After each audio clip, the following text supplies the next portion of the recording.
Guys, I'm out again trying to match up an old photo that I found on a local history group on Facebook with the ground today. See if I can get a photo, modern photo, to match up to do a time shift. And it's another of these old railway ones, which I'm fascinated about really. Not that I'm a massive sort of train fan or anything like that, but I'm just a fan of things that have disappeared. Or almost disappeared, and they're there to see if we'll just open their eyes. And I'm walking down the old railway line now, as you can see behind me. And all this area around here was used to be massive gasworks. Very bright and sunny, a bit chilly, but beautiful December day. But yeah, massive gasworks here, quite famous locally. My daughter's school just over to my right. They'll all be piling out soon, so I'll try and get finished before the whole area is swarming with school kids. But yeah, all I've got to go on in the old photo, it's incredibly wet under my feet, soaking.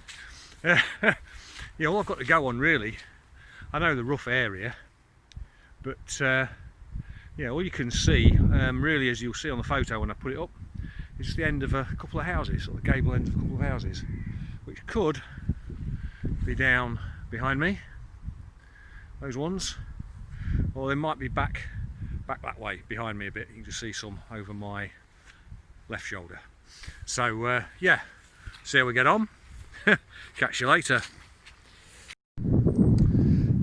Right, well I think I've narrowed it down a bit. Closing in, the photo that you see, the old photo, is some railway sidings that I know were connected to the gasworks.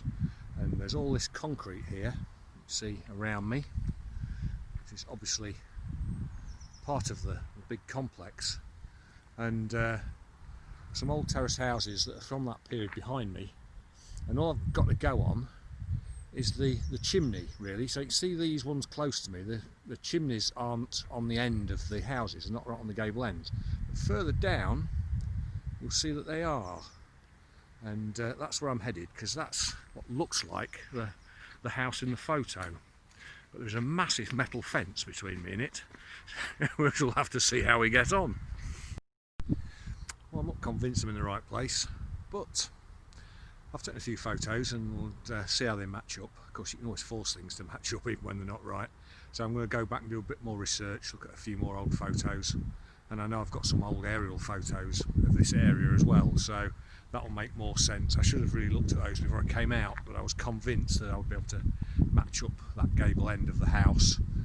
But there's a school and the big fence that I was talking about, sort of in between me and where I want to be, is or the view that I want to get. That's a school playground now, which is obviously new since the gasworks and the railway lines went. Definitely on the area of the railway sidings and the gasworks, so we're not far away. Sometimes these things are really obvious when there are lots of buildings around. You can match them up, you know, the street and everything, all the old photos are captioned and everything, but sometimes with these you're running a bit blind. But yeah, I should have done more research before I left, so there's a classic lesson for you if you're doing these. Gather as much information as you can before you leave the house.